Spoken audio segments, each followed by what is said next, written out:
안녕하세요. 위암을 알 채널의 위암지킴이입니다.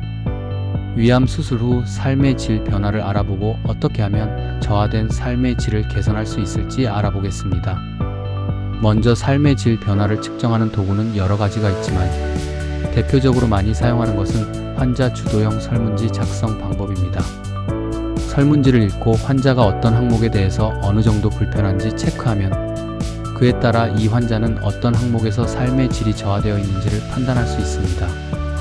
대표적인 설문조사들의 항목에는 전반적인 건강 상태, 걱정, 역류 증상, 설사 증상 등이 있습니다. 말씀드린 항목 외에도 여러 가지 항목들이 있습니다. 앞으로 이 채널에서는 각 항목들을 소개하고 각 항목들의 삶의 질 변화를 확인하여 수술 후 어느 시점에 어떤 방식으로 대처를 하면 저하된 삶의 질을 개선할 수 있을지 확인해 보겠습니다. 전반적인 건강 상태를 확인해 보겠습니다. 말 그대로 수술 이후 환자가 느끼는 주관적인 전반적 건강 상태와 삶의 질 상태를 물어보는 것입니다.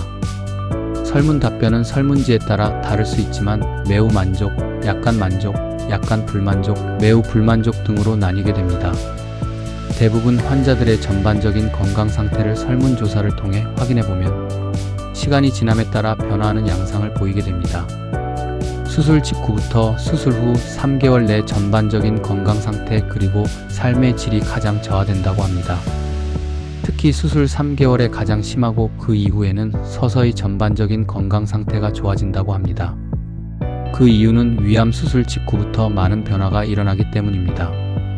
가장 큰 변화 중 하나는 식사량이 되는데 수술 이후 감소된 식사량으로 피할 수 없는 체중 감소로 이어질 수 있습니다. 전반적인 건강 상태에 영향을 주는 것은 대부분 소화기 계통 관련 증상 그리고 통증 등과 관련된 증상입니다. 말씀드린 것과 같이 수술 후 1년 동안 단기적 변화는 수술 직후부터 3개월 동안이 가장 저하된 삶의 질을 보이게 됩니다. 수술 후 완치라고 할 수 있는 5년 동안 장기적 변화는 수술 후 1년 동안 가장 저하된 삶의 질을 보이게 됩니다.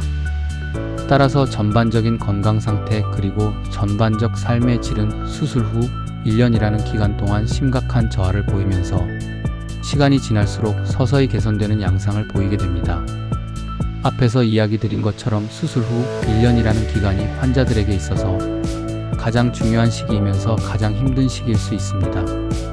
물론 수술 후 1년이 지나도 회복되지 않는 증상들도 있을 수는 있습니다. 하지만 수술 후 1년 동안 전반적인 건강 상태나 삶의 질이 저하될 수 있다는 것을 이해하고 1년 정도 지나면 어느 정도 나아질 거란 생각을 가지시면서 수술 후 1년 동안 나의 건강 상태를 꼼꼼히 체크해 보면서 의료진과 상의를 한다면 저하된 삶의 질을 개선할 수 있을 거라 생각합니다. 수술 후 1년 동안은 음식 재활의 기간이라고도 말할 수 있습니다. 그만큼 먹는 음식이 중요하고 그 음식에 따라 여러 증상들이 생기며 그로 인한 전반적 건강 상태나 삶의 질이 영향을 받게 됩니다. 다른 영상에서도 식이 습관, 음식 재활에 대해서도 말씀드리겠지만 수술 후 소량씩 자주 천천히 드시는 식이 습관은 무엇보다도 중요하다고 할 수 있습니다. 앞서 말씀드린 내용은 위암 수술 이후 전반적인 건강 상태, 삶의 질의 단기적 그리고 장기적 변화를 설문조사를 이용한 연구에 기반하여 말씀드린 것입니다. 매번 강조하는 내용이지만 내가 느끼는 불편함 그로 인한 삶의 질 변화는 사람들마다 굉장히 주관적입니다.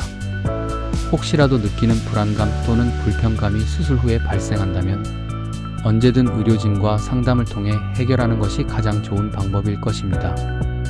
오늘보다 내일 더 건강하시고 지금 이 순간이 가장 행복하시길 바랍니다. 감사합니다.